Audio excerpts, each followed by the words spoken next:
ముఖ్యంగా ప్రస్తుతం రోడ్డు ప్రమాద బాధితులకు క్యాష్లెస్ వైద్యం అందించే విధంగా కేంద్ర ప్రభుత్వం ఇలాంటి నిర్ణయం తీసుకోవడం అనేది అందరూ సంతోషపడుతున్నారు.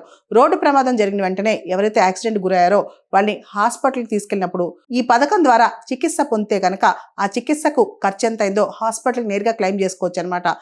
డబ్బులు కట్టి హాస్పిటల్లో చేరాల్సిన అవసరం లేదు. గవర్నమెంట్ హాస్పిటల్కి పే చేస్తాయి. 1,50,000 వరకు కూడా గవర్నమెంటే హాస్పిటల్కి పే చేస్తుంది అనమాట. సో ఇదంతా కూడా చాలా ఇంపార్టెంట్ భారతదేశంలో. ఎందుకంటే విపరీతమైన యాక్సిడెంట్లు జరుగుతున్నాయి. ఈ టైంలో వితిన్ 1 అవర్ కనుక వాళ్ళకి డబ్బులుండి వైద్య సహాయం అందించగలిగితే కనుక చాలా సందర్భాల్లో ఇది మేలు అవుతుంది.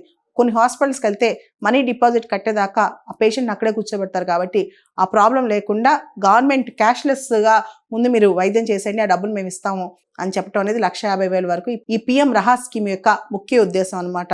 అలానే గుడ్ సమారిటన్స్ కూడా, అంటే యాక్సిడెంట్ గురవగానే ఇమీడియట్గా అక్కడున్న లోకల్ పీపుల్ ఎవరైనా డబ్బులు లేక వాళ్ళు ఖర్చు పెట్టలేక వాళ్ళు ఎవరు హాస్పిటల్ తీసుకెళ్ళలేని పరిస్థితి. ఈ టైంలో ఈ స్కీమ్ వల్ల ఏంటంటే మంచి వాళ్ళు వచ్చి ముందు హాస్పిటల్లో జాయిన్ చేస్తారు. దానివల్ల గోల్డెన్ అవర్లో మనుషులు బతికిపోతారు అనమాట. ఇది ఒక అద్భుతమైన పథకం అనుకోవచ్చు భారతదేశంలో. అయితే యాక్సిడెంట్లు అయిన తర్వాత ఖర్చు పక్కన పెడితే అసలు రోడ్ యాక్సిడెంట్లు తగ్గించడానికి కూడా ప్రభుత్వం చర్యలు తీసుకోవాలి. ముఖ్యంగా డ్రంక్ అండ్ డ్రైవ్ కావచ్చు, హై స్పీడ్ కావచ్చు, వీటన్నిటిని కూడా ప్రభుత్వం నియంత్రించాలి. ఈ ప్రధానమంత్రి రహాస్ స్కీమ్ కింద ఎవరైతే గుడ్ సమారిటన్ అంటే మంచి మనసు కలిగి ఇమీడియట్గా యాక్సిడెంట్ అయిన తర్వాత మనిషిని కాపాడి హాస్పిటల్ తీసుకెళ్తారో వారికి రఘువీర్ అవార్డు ఇస్తారంట. ఈ పథకం కింద రఘువీర్ అవార్డు ఇచ్చి 25,000 ప్రైజ్ మనీ కూడా ఇస్తారంట. అంటే గుడ్ సమారిటన్స్ని ఎంకరేజ్ చేయడానికి ఆల్రెడీ కర్ణాటక ప్రభుత్వం ఇలాంటి గుడ్ సమారిటన్స్ గురించి చట్టం చేస్తుంది.